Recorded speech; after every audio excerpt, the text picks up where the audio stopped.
तर आज 2 ऑक्टोबर आणि दसरा म्हणजे गांधी जयंती आणि दसरा एकत्र आलेला आहे.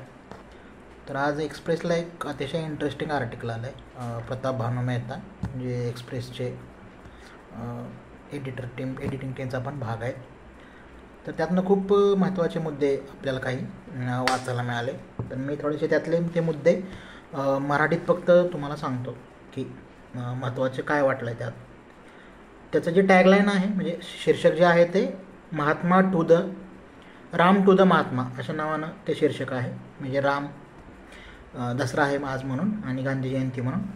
तर त्याची टॅगलाईन आहे की ती थोडीशी इंटरेस्टिंग आहे. त्यांनी असं म्हटलं की राम आणि महात्मा गांधी आपल्या एकटेपणात एकाच सत्यापर्यंत पोहोचतात आणि ते सत्य म्हणजे नैतिक व्यवस्था ही निश्चल सहनशीलतेवर टिकलेली असते, न की खोट्या उत्सवांवर.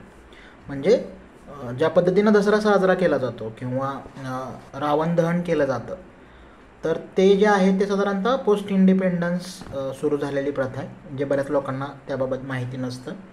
परंतु त्यातले जे महत्त्वाचे मुद्दे बाकी जे आहेत ते की गांधी जयंती एक औपचारिकता झाली आहे का, की गांधी जयंती साजरं करणं.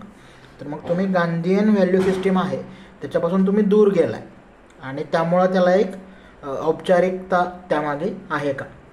विजयादशमीबद्दल लिहिताना ते म्हणतात की तो एक चांगल्याचा वाईटावर विजय वगैरे अशा प्रकारे डिटेल्स तुम्हाला त्यामध्ये दिसतात. म्हणजे दसरा साजरा करताना किंवा त्याचं जे जनरली दसऱ्याबद्दलचं असणारं जे नोशन आहे.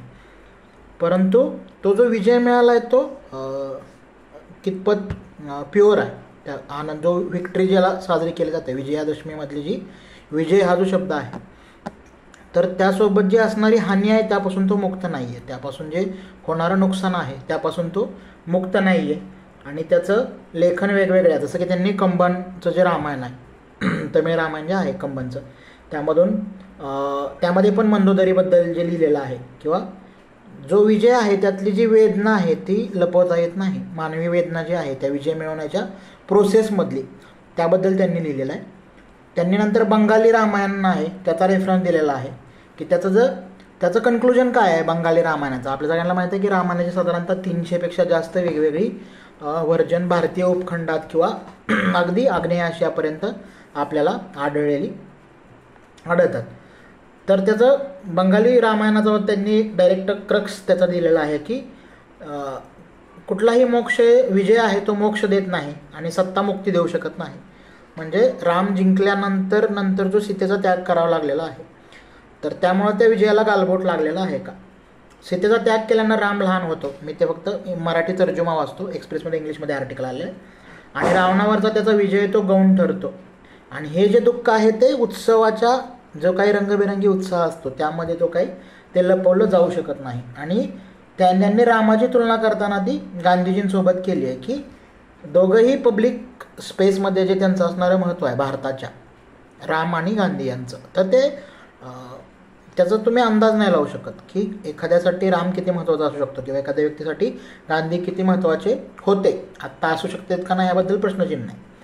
समाजाचं अस्तित्व त्यांच्या धर्मपालनावर अवलंबून आहे. म्हणजे असं त्या प्रकारचं म्हणजे गांधीजींबद्दलचे असणारं जे नोशन आहे की गांधीजींचे अनुयायी किती कमिटेड होते. तर गांधीजींनी आज सांगितलं की आजपासून शौचकूप मी स्वतः साफ करणार. त्यानंतर बऱ्याच अनुयायांनी तो ती प्रोसेस स्वतः सुरू करायला त्यांनी अंगी बाणवला. तो जो मुद्दा होता तो गांधींच्या बाबतीत स्वातंत्र्यावर फाळणीने कृष्णछाया टाकली असं मेहतांनी त्या ठिकाणी म्हटलेलं आहे. म्हणजे त्यांनी ती तुलना केली आहे की तुमचा जो विजय आहे या दोन लोकांचा स्वातंत्र्य मिळवणे हा एक विजय आहे किंवा रावणाचा वध करणे हा एक विजय आहे. पण त्याला जे गालबोट आहे ते एका केसमध्ये फाळणीचं आहे, दुसऱ्या केसमध्ये सीतेचा जो त्याग केला आहे त्याचा आहे. आणि अयोध्या ही कायम शापित कशी राहिलेली आहे की रामाच्या केसमध्ये अयोध्या ही कायम म्हणजे जेव्हा राजा होणार त्याच्या आदल्या दिवशी तुम्हाला वनवासाला जायचा आदेश येतोय. जेव्हा तुम्ही जिंकून परत येत आहे त्यानंतर काही काळातच तुम्हाला पत्नीचा त्याग करावा लागतोय. तर ह्या गोष्टी तुम्हाला त्या ठिकाणी दिसून येतात. तर रामासाठी अयोध्या म्हणजे जवळजवळ निर्वासित असल्यासारखी गोष्ट होती का. आणि त्यांनी विद्यानिवास मिश्र यांच्या राम का अयन वन नावाचा एक निबंध आहे त्याचा रेफरन्स दिला आहे की फॉरेस्टची जी एकूण संकल्पना आहे ती कशी बघितली जाते की रामाचं जे काही लर्निंग आहे ते सगळं फॉरेस्टमध्ये त्या ठिकाणी झालेलं आहे असं दिसून येतं. जसं महाभारतात आहे की शांतिपर्व म्हणजे युद्ध संपल्यानंतर जे काही चाललेलं होतं त्याला शांती पर्व म्हणते, की जो पॉलिटिकल थॉट जो आहे इंडियन पॉलिटिकल थॉट त्याचा बराचसा बेस आहे तो तुम्हाला शांती पर्वामध्ये दिसून येतो. परंतु पांडवांचं जे सगळं पॉलिटिकल लर्निंग आहे ते वनवासामध्ये झालेलं आहे, की डिफरंट टाईपच्या ट्राईबसोबत इंटरॅक्ट केलेलं आहे.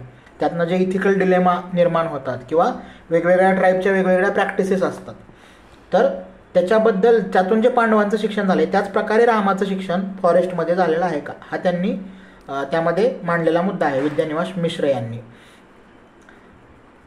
पुढचं जे आहे ते की लोनलीनेसचा त्यांनी एक रेफरन्स त्या ठिकाणी दिलेला आहे, की राम आणि गांधी यांचे अनुयायी लाखो असले तरी ॲट द सेम पॉईंट त्यांचा जो लोनलीनेस हा त्यांच्यातला कॉमन मुद्दा आहे, कारण ते सत्यप्रिय आहेत किंवा सत्यनिष्ठ आहे. रामाबद्दल जे म्हटलं जातं की गांधीजी म्हणायचे की सत्य हाच माझा राम आहे. लोक म्हणजे राम हा देव आहे, राम हेच सत्य आहे, तर म्हणजे सत्य हाच माझा राम आहे. तर त्यांचं जे एकटेपण आहे, तो जो लोनलीनेस आहे तो इमोशनच्या पातळीवर नाही आहे, तर तो काय म्हटलं त्यांनी की माणसाचं खरं आत्मचिंतन आहे तो खरा झगडा कशाचा आहे, तर आपण अस्तित्वात आहोत ह्याचं रिझन काय किंवा हे सत्य काय, आपल्या अस्तित्वाचं सत्य कसं ओळखायचं. तर ते सांगतात की तो जो मार्ग आहे, तो जो प्रवास आहे तो आत्मसंघर्ष आणि शंकेनं भरलेला आहे. त्यामध्ये तुम्हाला स्वतःबद्दल किंवा स्वतःच्या आतच एक द्वंद्व त्या ठिकाणी चालू असतं आणि वारंवार तुम्ही जो निर्णय घेता त्याबद्दल तुम्हाला शंका येत राहते स्वतःच्याच निर्णयाबद्दल जे आहे ती. दुसरं आहे की स्वची ओळख होणे. स्वची ओळख होणे हे सगळ्यात असाध्य गोष्ट मानली जाते भारतीय परंपरेत किंवा भारतीय ज्ञान परंपरा किंवा तत्त्वज्ञान परंपरा यामध्ये. स्वची ओळख ही देवांच्या पण हातातून बऱ्याचदा निसटलेली गोष्ट आहे असं त्याचं वर्णन केलेलं आहे. आणि ह्या प्रवासाचं जे उद्दिष्ट आहे तुमच्या कशाच्या आपल्या अस्तित्वाचं जे सत्य ओळखण्याचं आहे, त्या प्रवासाचं जे उद्दिष्ट आहे ते स्वकेंद्रीय नाही आहे की माझा ह्यातून काहीतरी फायदा आहे म्हणून नाही आहे, तर होल स्कीम ऑफ थिंग्समध्ये युनिव्हर्समध्ये ऑब्जेक्टिव्हली आपण कसं बघतो ॲज अ व्यवस्था म्हणून. व्यवस्था जी आहे की रामाबद्दल जे म्हटलं जातं की तो मर्यादा पुरुषोत्तम आहे. तर जरी त्याच्याकडे ताकद असली, जरी त्याच्याकडे सत्ता असली, जरी त्याच्याकडे सामर्थ्य असलं, तरी तो ती व्यवस्थेची जी चौकट ठरलेली आहे, नियमबद्धता जी आहे तो ती ओलांडत नाही आहे. त्यामुळं मग त्या केसमध्ये सीतेचा त्याग करावा लागला तरी त्यानं तो केलेला आहे. आणि तिसरा मुद्दा म्हणला आहे की तुमच्या अस्तित्वाचं जे सत्य आहे त्याचे खूप शत्रू त्या ठिकाणी निर्माण होऊ शकतात ह्या सगळ्या प्रोसेसमध्ये. आणि ह्यात कोणी कोणाचं सोबती नसतं. तुमचे अनुयायी, भाऊ, बहीण, आई वडील हे कोणीही त्यामध्ये तुमचं सोबती असू शकत नाही, कारण तो एकट्यानं चालायचा मार्ग आहे. आणि गांधीजींनी त्याबद्दल बोलताना पण बऱ्याचदा आपल्या भाषणांमध्ये किंवा लिखाणामध्ये, हिंद स्वराजसारखं पुस्तक असेल तर त्यामध्ये त्यांनी ती माहिती दिलेली आहे. परंतु गांधींबद्दल कायम असं म्हटलं जातं की त्यांचं जे मौन आहे ते खूप महत्त्वाचं आहे. त्यांनी ते काय म्हटलं की मी खूप लिहिलं आहे, मी खूप भाषणं दिलेत, परंतु मौन जो आहे तो मी थकून मौन धारण केलेला आहे. ते काय फक्त आत्मक्लेश किंवा त्यांचं जे उपोषण, सत्याग्रह ह्याचा भाग नाही आहे. तर मला असं वाटतं की मी जे बोलतो आहे त्याच्यातून गैरसमज निर्माण होईल. म्हणजे सर्वात मोठं जे अडथळा आहे किंवा सर्वात मोठं जे आव्हान आहे माणूस असण्याचं, तर त्या भाषेतून संवाद साधण्याचं आहे की मला जे म्हणायचं आहे ते दुसऱ्यापर्यंत पोचतोय. हा सगळ्यात मोठा पेच आहे त्यांच्यासमोर जो असलेला की. आणि तुमचं सगळ्यात मोठं कम्युनिकेशन काय आहे, कम्युनिकेशनचा अर्थ काय आहे सगळ्यात मोठा की कृती. तुमची ॲक्शन हेच सगळ्यात मोठं तुमचं कम्युनिकेशन आहे. तुम्ही शब्द कितीही बडबडले त्याला कोणी फारसं सिरियसली घेणार नाही आहे. कधी कधी जग अशा अवस्थेला पोचतं की संवाद कोसळतो, शब्द अर्थ गमावतात, प्रामाणिकतेवर विश्वास ठेवता येत नाही. हे प्रतापभानू मेहतांनी म्हटलेलं आहे. तर आत्ता जशी की जावेद अख्तरांची कविता होती की अर्थ आणि शब्द ह्याच्यामध्ये गॅप जाणीवपूर्वक तयार केला जातो आहे का. कुणाल कामराच्या शोमध्ये ते आलेले होते. किंवा अगदी मराठीतमधलं तर विंदा करंदीकरांनी पण अशा प्रकारची कविता लिहिली आहे की अर्थ चालला अंबारीतून शब्द बिचारे धडपडले. म्हणजे तो गॅप आहे, तुम्ही जे शब्द बोलताय आणि त्याचा जो अर्थ आहे ह्याचा गॅप वाढत जाण्याचा हा सगळा कालखंड आहे. त्यामुळं मग गांधीजी म्हणतात की ती प्रामाणिकता परत येणार नाही कृतीशिवाय. कृती शब्दाला जर कृतीची जोड असेल तरच ते प्रामाणिकपणाचं त्या ठिकाणी व्याख्या असं म्हणता येईल.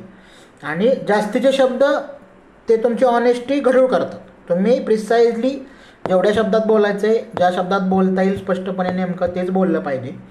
त्यामुळं गांधीजींचं मौन आहे की हे सत्य या पॉईंटनंतर समजलं जाऊ शकत नाही, की एका पॉईंटनंतर मी सांगू शकत नाही की सत्य काय आहे. त्यानंतर रामाबद्दल म्हणलेलं की राम हे अल्पभाषी होते, रामाबद्दल जे आहे की. आणि त्या दोघांमध्ये म्हणजे त्यांनी ऋषींपासून अगदी वानरांपर्यंत सगळ्यांचं म्हणजे गुड लिस्नर ज्याला म्हणता येईल अशा प्रकारचं आहे.